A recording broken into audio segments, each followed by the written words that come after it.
Hello दोस्तों, स्वागत है आप सभी का। जैसा कि आपने थंबनेल में देखा कि फॉर्म 8 में शिफ्टिंग को कैसे आप कर सकते हैं। यानी कि अगर आप किसी पंचायत में रहते थे या फिर किसी गांव में रहते थे और उस गांव में नहीं रहते हैं, किसी दूसरे गांव में चले गए हैं, तो आप अपने वोट को, आप अपने ईपिक को कैसे ट्रांसफ़र कर सकते हैं। इस वीडियो के माध्यम से मैं आप लोगों को full process complete step by step guide करने वाला हूं, यानी कि समझाने वाला हूं। तो दोस्तों, सबसे पहले आपको इस वेबसाइट को ध्यान में रखना है। इसी वेबसाइट को चाहे आप मोबाइल में लॉगिन करें या फिर अपने लैपटॉप में, अगर आपके पास लैपटॉप मौजूद है तो आप लैपटॉप में भी लॉगिन कर सकते हैं। इसको आप सर्च करेंगे तो कुछ इस तरीके से इंटरफेस आपके सामने आएगा, जहाँ पे आपको लॉगिन करने के लिए कहा जाएगा। फ़िलहाल मैं लॉगिन कर चुका हूँ। और अगर आपका पहले से आईडी नहीं बना हुआ रहेगा तो आप साइन अप का ऑप्शन को क्लिक करके साइन अप करके आईडी को क्रिएट कर सकते हैं। उसके बाद आप लॉगिन हो सकते हैं। उसके बाद आपको सबसे पहले स्क्रॉल करते हुए नीचे आना है। अब आप यहाँ देख सकते हैं फॉर्म 8 का ऑप्शन आपके सामने मौजूद है। इस पर आपको क्लिक करना है। जैसे ही आप इस पर क्लिक कीजिएगा, वैसे ही आपके सामने कुछ इस तरीके से इंटरफेस आपके सामने आ जाएगा, जहाँ पे आपको अपना ईपिक नंबर इंटर करना है। तो आप इस पर क्लिक करके अपना ईपिक नंबर को यहाँ इंटर कर लेंगे। जो भी आपका वोटर कार्ड नंबर होगा, वोटर कार्ड का नंबर जो भी होगा उसे आप यहाँ इंटर कर लेंगे। इसका एग्जांपल आप साइड में आपको शो होता होगा। उसके बाद आप सबमिट करेंगे तो आपका वोटर डिटेल आ जाएगा कि किस विधानसभा में, किस पार्ट में और कहाँ पर ये वोट आपका मौजूद है। उसके बाद आप ओके पे क्लिक करेंगे। ओके पे जैसे ही क्लिक करेंगे, फिर यहाँ पे आपके सामने कुछ ऑप्शन खुलकर आएगा। यानी कि फॉर्म 8 में जो भी करेक्शन होता है, शिफ्टिंग होता है, आप डुप्लीकेट वोटर कार्ड के लिए, रिप्लेसमेंट के लिए अप्लाई कर सकते हैं। तो ये सारा चीज़ आपके सामने आ जाएगा। अब आप अगर शिफ्टिंग करना चाहते हैं तो आप शिफ्टिंग के सामने क्लिक करेंगे। उसके बाद आपको विधानसभा सेलेक्ट करने के लिए ऑप्शन पूछेगा।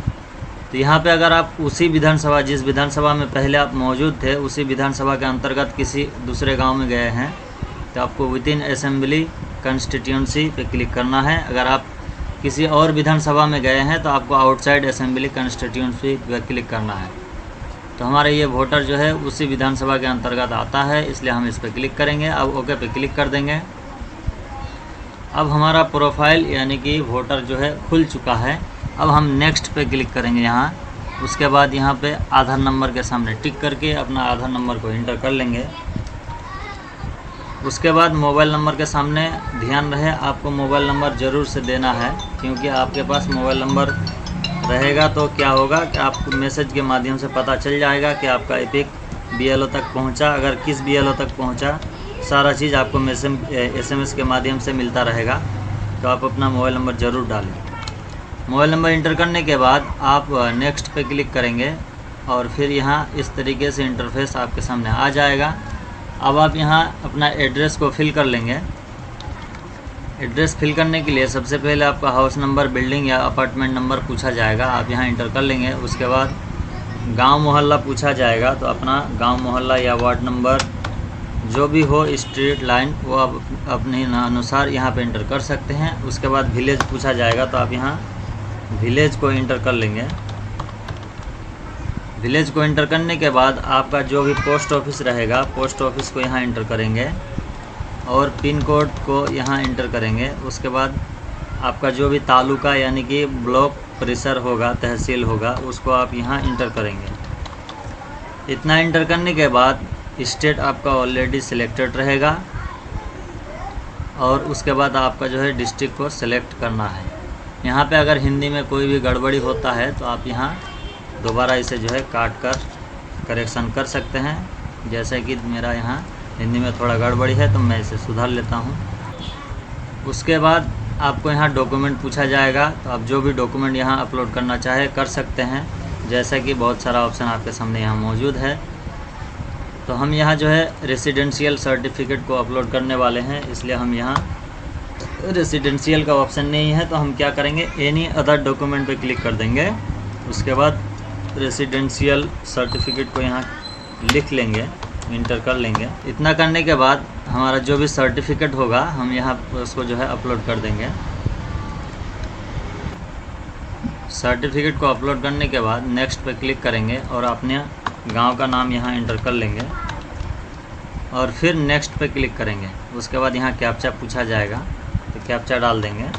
कैप्चा को एक बार आप रिफ्रेश कर लीजिएगा तो बेहतर होगा, क्योंकि एंटर करने के बाद फिर कैप्चा एक्सपायर बता देता है।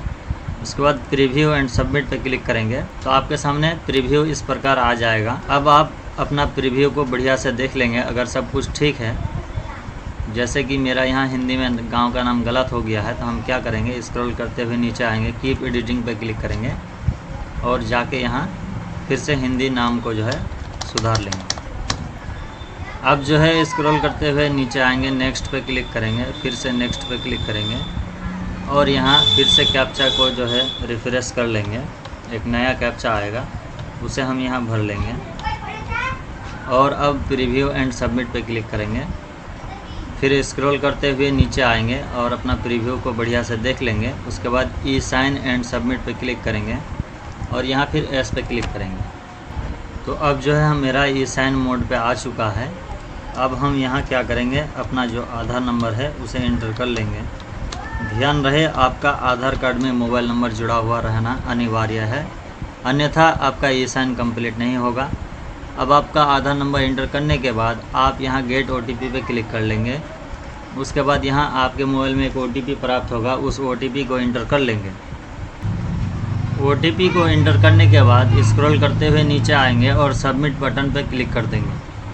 जैसे ही सबमिट बटन पर क्लिक करेंगे तो आपको यहाँ बताएगा ई हस्ताक्षर transaction complete, please wait you are. तो हमारा यहाँ जो है कुछ एरर आ चुका है, जैसे कि the name entered in form 8 is different from the name in the Aadhaar card.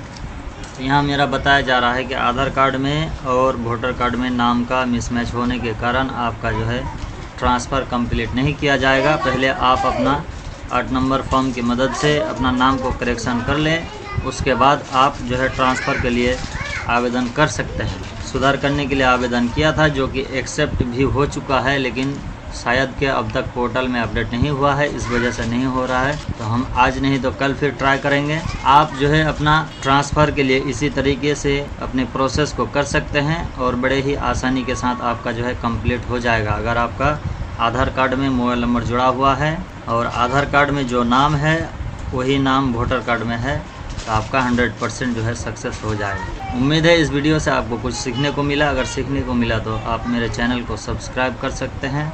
नीचे आप कमेंट करें कि आपका काम हुआ या नहीं। अगर नहीं हुआ तो आपको क्या एरर शो हो रहा है वो आप नीचे कमेंट कर सकते हैं। मैं उसका भी सॉल्यूशन लेकर आपके सामने हाजिर होऊंगा।